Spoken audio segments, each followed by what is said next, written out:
the police department down in Texas has put out a video of the traffic stop, which the corporate media keeps referring to as a routine traffic stop. It's not routine to pull somebody over because they changed lanes to get out of the way of a police car without using their turn signal. I mean, that's the kind of thing that you pull somebody over for if you intend to harass them. But people change lanes without turn signals all the time. Technically, it's illegal, but come on, give me a break. And that video is being looked at rather skeptically by a whole bunch of people. One of them, Ben Norton, independent journalist. BenNorton.com is his website. He's on the line with us. Hey, Ben, welcome. Thanks for having me. Thanks for joining us. Tell us, you went through this dash cam video of Sandra Bland's arrest. What did you find? Well, it's a long video, and like many Americans, when it was first uploaded, I skimmed through it to see how this police officer assaulted this young woman. And while I was skimming through it, I noticed some discrepancies in the video. I noticed if you look around the 30-minute mark, if you go to my article, which is now in Alternate and a few other places as well, if you look at the article, I have time frames listed, moments at which a car will drive into the frame, and then seconds later, that car will suddenly disappear. And this happens multiple times, and if you look, entire clips of footage are actually looped. And for instance, at one moment around the 30-minute mark, a white car drives into the frame 4 times total. The same footage is repeated 4 times. Right. And then when I saw that, I was immediately struck. I mean, there's clearly there are discrepancies in this footage, and something happened. And I looked further. I skimmed through other parts of the video, and then I noticed, for me, what is the most compelling instance and likely evidence of editing is around 25 minutes, a man who's in a truck steps out of the truck, and he walks for approximately 15 seconds out of the frame, and then the exact footage repeats. The exact same footage. Right. Meanwhile, the audio is consistent. It appears to have integrity. Although audio is more easily edited than video, I suppose. Yes, I just did an interview actually with a Texas station, because this all happened in Texas, and that was one of the points I made. Is that it's very hard to tell if audio has been edited, just because audio is easy to edit. But what's fascinating about this is it appears as though the footage has been edited. We'll get into the department's reaction in a moment. But if the video has indeed been edited, and it appears it has, the audio was not edited. It was maintained separately. Well, we don't know that. I mean, it may well be that the video was edited in order to take out the audio that they didn't want in that particular place. Well, there are no suspicious signs that it was edited, but like you said, it may very well have been. I mean, we edit audio and video actually for a living here, and I can tell you, editing audio is a hell of a lot easier than editing video. And with a good editing program, you can take things down to a millisecond and or even a fraction of a millisecond. They say that this was just a glitch, an upload glitch or whatever, and that they're going to release the actual footage.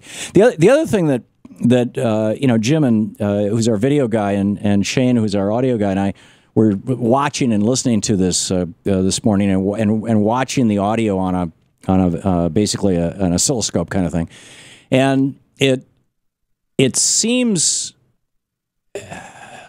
fairly clear to all of us that this guy's wearing a body mic. When he yells, it overmodulates. There's clipping. There's something in there that's clipping it off. When she talks, even when she's yelling, it doesn't overmodulate. And do you think it's possible that he was wearing a body camera? Because if this was just a highly directional mic on the front of the police car, it seems like both of them should have hit that clipping on when they overmodulated, when they talk too loudly.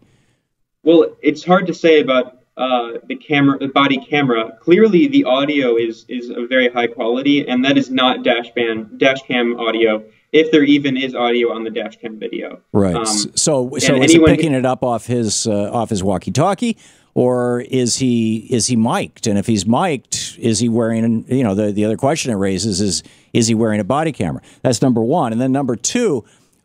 We've got a short clip. I just want to play this. It's 36 seconds. This is Sandra Bland getting out of the car, holding onto her cell phone, and the police officer, what's his name? I don't have it here in front of me. I should.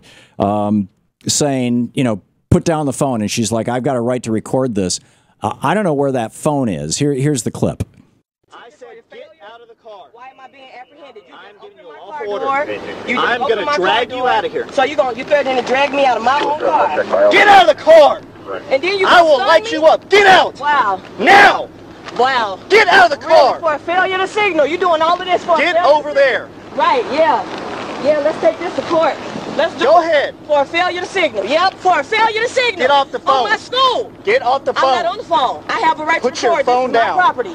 Put your phone down. Sir? Put your phone down. Right now.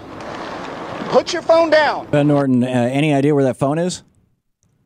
Yeah, that's a good question. There are a lot of questions that need to be answered, and there needs to be a thorough investigation done. On this point, this is actually an important point that many people are overlooking. Brian Encina is the name of the officer who arrested and assaulted her, and he actually was placed on desk duty. He's currently under investigation, and his department admitted that although they were kind of parsimonious in the words they offered, they did admit that he did not follow protocol, and they said something to the effect that he was not polite, clearly. Right. So there are many different questions. I think before we move on, there's one point that I wanted to make that I think is very important that many people are overlooking. Go for it. And I just spoke on BBC about an hour ago, and a law professor raised a really interesting point that many people have raised. You know, there's a lot of speculations going on.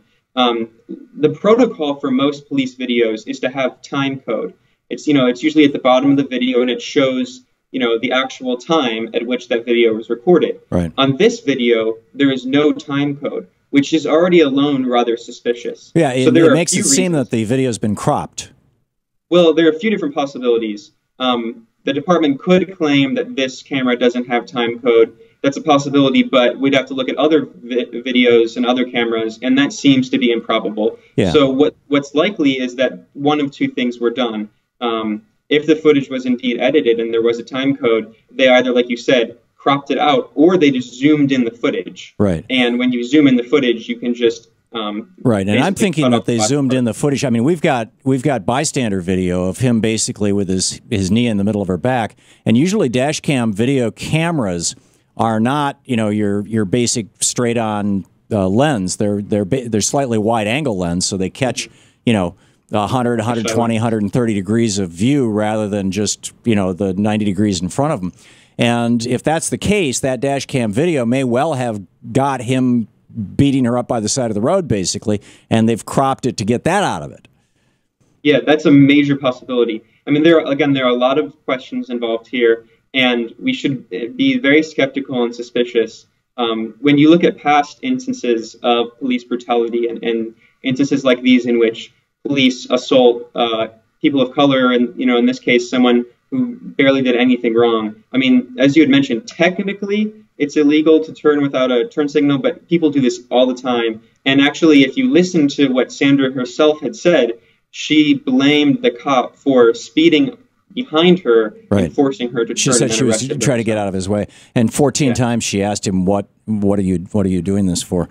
So I mean, when you look at the case of Walter Scott, who in South Carolina was an unarmed black man who ran away from a cop and shot him in the back several times, there clearly are numerous instances of police claiming that something happened, and then video taken by a bystander is released and shows that the police testimony shows that that's not the case. Yeah, absolutely. Ben Norton, independent journalist. BenNorton.com is the website. Ben, thanks for dropping by. Thanks for having me. Good talk.